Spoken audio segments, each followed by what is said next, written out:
Hello and welcome to the 19th BOH Cameronian Arts Awards on set. My name is Miriam and I am your moderator for this session.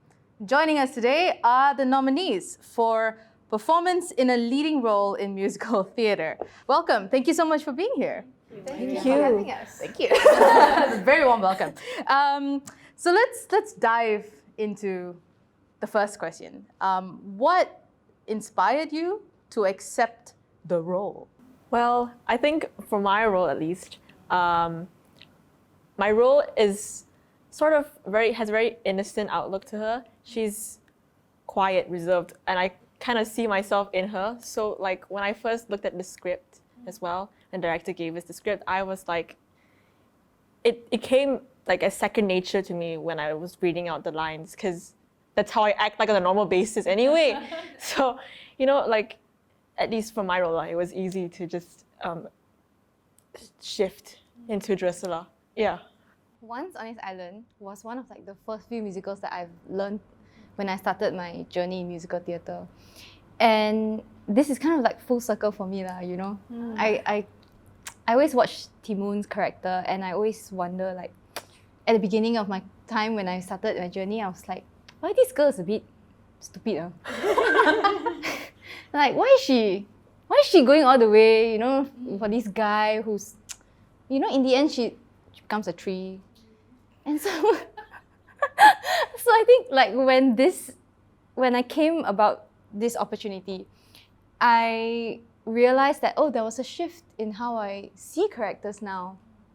And I've learned like, oh, actually there's a lot of things about Timoon that I could learn from.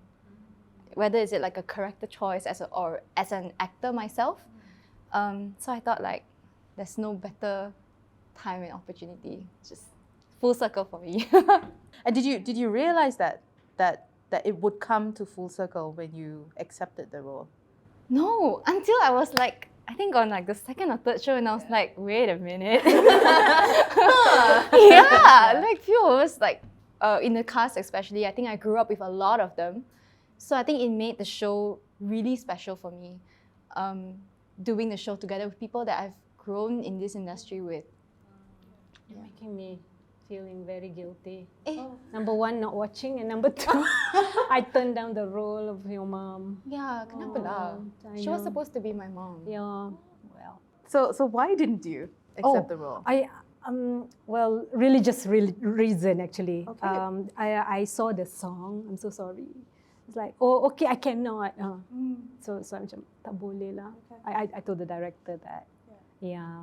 But they cast someone so much better than me. Kan, alhamdulillah. Okay. But what about me? Yeah. Malur. Yeah. Malur, the musical. Was that in character? That was 3 hours. Malur is somebody who lives in the 40s. The setting is during emergency Malaya. So I thought that it would be interesting to play somebody in the past and you know, revisit that era where, you know, Malaya was, you know, having turmoil and stuff, being still under the what do you call it? Occupation. Occupation. Is it? Post-occupation. Yeah, but it was British. Yeah, under British rules basically. So I thought it would be fun to just try out. And when I found out it's about Pontianak, I thought like, oh, okay, scary. I've never done scary. You've never done scary. I've done humor. Okay. Because I don't know. I mean, comedy is like my cari makan lah. Cari makan lah. You know? So anyway, when this is like serious role, I thought, oh, that will kind of like help me stretch lah a bit, sikit lah. Was it easy to get into that role? Honestly, I not so. Cik kononnya kan. Oh, we'll come back to that. Okay, yeah, the challenges of it. And Sophia, what about you? I think my reason's pretty similar to Lauren. I find a lot of myself in my character in the sense that like she puts up a really tough front, but it's kind of to disguise a lot of the inner kind of like workings and like struggles that she deals with. And also, I think accepting any role helps you grow as an actor, even if you don't identify with the character. That I feel like pushes you even more because you have to kind of put yourself into the mindset of something that you're so unfamiliar with. So I think, it's just I don't know if I would ever turn down a role because it's just a chance for me to grow. Yeah. And what was the approach that you took to embody your character? If any, the process of like getting into that headspace. Yeah, I think, especially because it took so long for us to finally play our characters, even revisiting it, I had to like kind of reevaluate whether I wanted to do the same thing, whether I wanted to make it a little bit different. But because so much of it was personal, it was pretty easy for me to kind of put myself into that headspace. Yeah. And what about providing the character more depth so that, you know, it wasn't like a typical representation of... Yeah, I think at first glance, she seems like the stereotypical mean girl that you see in so many high school stories. Case in point, Mean Girl, for example. Exactly, like the Regina George. Yeah. But there's so much nuance to her character. Yes. And I really wanted to like highlight that when approaching the character. So at first, she seems like the queen bee, but you realize that she's actually not mean for the sake of being mean. You get insight into like why she acts the way she acts because of kind of like the conflict between what she feels is expected of her and what she actually wants to do with her future. And because of that, I wanted to not only show like the big presence of her at the start of the show when she comes out and she's this like, you know, mean popular girl, but also like place an emphasis on her vulnerable moments as well. So that at the end, she's a character that you end up rooting for. Yeah. And that's a wonderful journey to take the audience with as well, to like switch the narrative. Exactly, in a yeah. sense. And Lauren, what about you? How did you embody the character? Because you said that you did see some similarities, so it was easy. I did. But like Sophia said, it took us quite a while to stage this. How long? 4 years. Yeah. Oh wow! 4 years. Yeah, because we planned to stage this in 2020, like right before the pandemic. But then obviously we couldn't stage it because of the pandemic itself. And then came 4 years later, and I don't know if this is like a stroke of luck or anything, but it just so happened that we staged Spooks just at the same time that I was starting my first year doing A-levels in a new school. So I could find even more similarities between Drusilla and I because Drusilla is basically navigating her way through her life in a new world completely. So a lot of what I felt struggling, because honestly, my first few days in the new school doing A-levels was pretty tough. Like I felt like I couldn't actually find like a proper friend group. It was a bit hard for me to, I felt like I was just like floating around different people, but not actually being close friends with them, kind of thing. And so a lot of what I felt in my current school, I could put those feelings into Drusilla as well. But in the end, you know, like in the musical, Drusilla finds a very close friend. It doesn't have to be like a whole group of friends, just one friend that will stick by you through thick and thin. I also found that friend personally as well. So yeah, it kind of just works out that, yeah. a beautiful reminder, I think, for all phases of life, whether it's school or university, even at work. Thank you. Charmaine, your character has had multiple iterations on the stage, you know, different actors. So what was something that, okay, first my question would be, did you study other actors' punya way of acting for the character? And B, what was, you know, your unique take on it? Okay. So I guess the good thing about not originating a role is that you have reference. Yeah. And yes, studying the other characters, because then I realized like the main character was LaChance, I think her name was. That was done quite long ago, and the way she portrayed Timoon and how Hayley Kilgore did it when they did the revival, and so many after hers, was very, very different. But one thing that is very common I was trying to find something in common, you know, so that I could still bring out that essence of Timoon.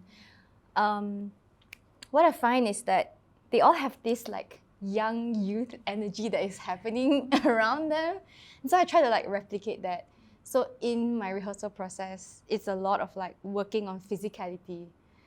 And I suppose when we have a discussion about the character, it's more of like Dom, the director, he would always tell us like, remember the goal of the story. Like the goal of the story is to talk about, you know, love. Let's talk about this discrimination and things like that. And so I always keep that in mind. And when we build up our relationships between the characters, and that's how we kind of like, okay, these are all the choices I have, A, B, C, D, E, because I've done my homework. And so now, like when we are acting, let's say on stage, what feels better? Or like based on what you're giving to me, how should I react? What should I use? Yeah, to make it work. Was it a process of like, they've done this, I know I don't like that, so I'm not going to do it, and then continue exploring? Or? Yeah. I think a big part of having a reference is not just giving you options to know what choices you can make, but it also lets you know that, okay, this is not something that I want. Or this is not how I think I want to do it. Or after I watch this and I'm like, maybe there's, you know, a different approach that I can go to. So that's how I balance it a lot. Yeah. And was that similar as well? Because, I mean, there's Malor, and then there's the a ghost. Banana, and, you know, essentially almost like two characters. I have three. Three actually. characters? Yeah, almost. How three. did you... You know, I started like just what you were doing. I did a lot of physical stuff that is because I'm 50 years old. Don't look at and so I have to play young, and it's like totally, you know. It's very weird, right? Yeah, it is weird. It is. Playing like, you know. So, but then again, I play towards the end of the musical. I play an old lady, so okay, I can just be me. Just relax. Yeah, I don't have to do homework at that. I'll just be me. No, yeah, not so much, you know. Yeah, so it's tough in terms of. There's a lot of legwork. I noticed after MCO, my knees were a bit weaker for some reason. Like, whoa, I have to do this, okay. And there's some dancing, a little bit of dancing. And then again, I have to like be cheerful, like young, you know. And so it's quite tough and to recall that. Yeah. And well, anyway, and to play somebody in love and the process, you know. So there's a lot of layers to the person that I was. I mean, and of course she's a Malayan woman as well. Yeah, in the emergency. Yeah. And Act 2 is totally modern setting. Yes, so yes. It's like, so weird. So Act 2 is totally different person and different personality. So it's a schizophrenic. Stuff that I have to do. Like when I was on stage, right? There's a scene where I'm being murdered, and then straight away after that, I have to be cheerful, laughing, ha ha ha ha ha. So just imagine I'm like, so I was crying my heart out, and suddenly like, okay, crazy. No, like, tell me about it. I did it in Once on This Island too.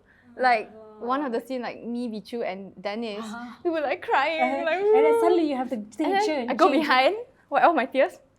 Oh my god! But you just want to kill the writer, right? I was just like, why? So, and like most of the ensembles will look at me backstage because they're preparing to go out to dance as well. And they look at me, they'll be like, I'm not looking at you anymore. No. Because like, it would be like tears, like we're bawling because I'm leaving my parents. I don't know if I'll ever see them. You know, this 16-year-old girl who's never left home and she's just ran away like that. Yeah. So very crying. And after that, the song comes on this island. All cheery. And I'm like, whoa! Let's go. Let's go. No time to think. Did both of you, were there moments in your character where you went like, I'm really sad now, and then boom. I think that kind of happens when we run scenes like out of order. So they'll be like, Okay. let's do this and then let's do that. And then I'll be like, there'll be one scene where I'm like, oh, hate you, like mean girl. And the next scene I'm like, and friendship. Oh, yeah. It's true though. Yeah. Like I remember we were running through this scene multiple times where sorry, it's like really irrelevant. Yeah. But like Sophia, another co-star Ella, and we would do this scene where we're like, it's at one of the climax of the musical where we're trying to like resolve whatever animosity we have between us. And we always corpse at that time at the scene because of like the way that I pronounce your name. Like, Yeah. sorry, it's really irrelevant. No, that's okay. That's okay. Like, we're supposed to be American. We have to have that American accent. Accent, yeah. And then suddenly this Irish accent comes out when I say her name. She goes, Raven. I don't know why I do that. But yeah, like I think, like Sophia said, when we're trying to rehearse scenes that are just like not in the order that it's in, it's kind of funny having to like just be like, Just get into different. like angry at each other. The next moment you're like, okay. We're okay now. Especially because we're friends. Like we've known each other our whole lives. Yeah. So like, and then I have to just pretend that I straight up just don't like her. Yeah. You know? I know, that's tough, isn't Yeah. it? Yeah. The next moment could I'm be like, easy, I my don't know. friend. Oh, well, thank you so much for your responses. Just gonna go with the final question, and that is, if you could see yourself in a stage play, if it's stage play of your life, what would it be, and what would the title be? Any stage. Anything at all. I genuinely don't think my life is interesting enough to come up with an Don't awesome say stage that. play. Like, No. like, I'm being so serious right now. Rewind. Stop. Maybe that's the title. I genuinely don't think my life is interesting Maybe, enough to maybe. Because like, I don't know. I'm still in school, and there's just, you know, the only tropes that you can come out with are like the typical high school like storylines where, you know, you meet a guy, and then you don't really get the guy sometimes. Oh. Yeah. That, you know, I think more people should tell that story. Sophia. Well, I would say probably it'd be something to do with distance, because I've just moved away. I don't live here anymore. I live in the UK now. Okay. Because I'm doing uni and everything. And not just distance from like my family and my friends, but distance from the arts. I have to like find a way to keep myself in it without being, you know, I've been raised in like the Malaysian art scene because I live here. And not being able to do stuff here is really difficult. So I have to like actively seek out ways for me to still keep in touch with it, even though I'm not here physically most of the time. I think that's a beautiful premise of a show. I hope you dive into it a little bit more. Maybe in my free time. What would the title be? Distance works. Ooh, okay. I wanna watch Create that. a title. Yeah. So susah lah your question. Susah lah your question. That's the title of the show. We actually, Yeah, no can. like we not the scriptwriter. Okay. Story of my life would be, I first did my first musical, and I thought that was it for me. Like, okay, that was fun. When was that? Fame. Oh. So that was my first. And so I was like, okay lah, I thought that was it lah, you know, I'm really happy with this, you know. And then fast forward 7 years later. You're still with it. Yeah, I'm still here. Yeah. 7 years later. Yeah. So for me, it's juggling between like, I do dentistry on full time. Okay. Oh my gosh. Yeah. I sense. Okay, go on. So, and so I always feel like there is always a time and an expiry for how long I can pursue this before like this entire dentistry thing takes over my life. I don't know, but along the way, I think I found some way to like make both of it happen at the same time. And it's just really nice. It's like, I feel like I'm Hannah Montana. Yeah. You know? Like I live a double life. Do you have a wig on? Is this? Would you no. fix the wig? No. When you become a dentist? No. Yeah, like because I always have my dental friends will be like, you do theatre? Where do you have time to do that? I'm like, I don't know. You know, and then like people do theatre and be like, oh, are you studying like performing arts? I'm like, No, you're a dentist. no, I'm studying dentistry. So I think, yeah, that would be like the kind of story that I want to tell. Yeah, that would be a fascinating musical theatre. Imagine going to get your teeth checked and then you burst out in song. And then I sing for them. Yeah. That Your is teeth my is marketing not so point. good. I see cavities. One title, just cavities. Cavities. Yeah. Sorry, Tria. Your stage playing. I cannot talk that. I cannot talk Cavities. that. I hate to say this. Oh no, then don't say it. But, okay, people always give me this mother role, right? Always mother. But I think my life as a mother is quite nice too. I don't know. Okay. Yeah, I have 3 kids. Yeah, and the journey of being a mother is quite interesting because I don't follow the regular, you know.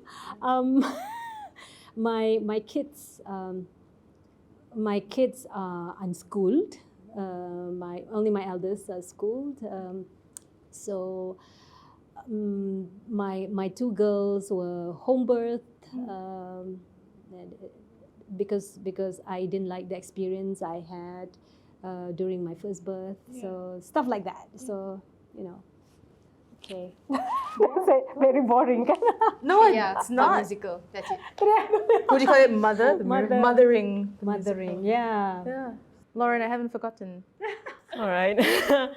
Okay, no. I think I would, while there might be like times in my life where I go through these heartbreaks, I do have like, obviously my passion in musical theatre.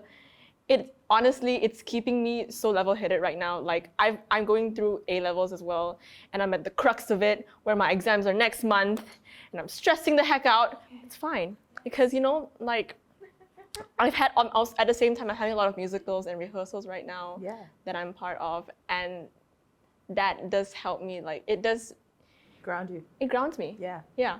So maybe similar to Charmaine's story where she's like, trying to like juggle between these things. Probably my musical would incorporate this kind of stuff to it. We should just do Title same show, it. right? Oh yes. No, cannot. Cannot. Same show lah. And school different. Same theme. What would your title be? What would my title? This keeps me grounded, level-headed. Grounded. Just grounded. Nice. Grounded, distance works, mothering, cavities. And that's it for today. Thank you so much. Thank you for joining us.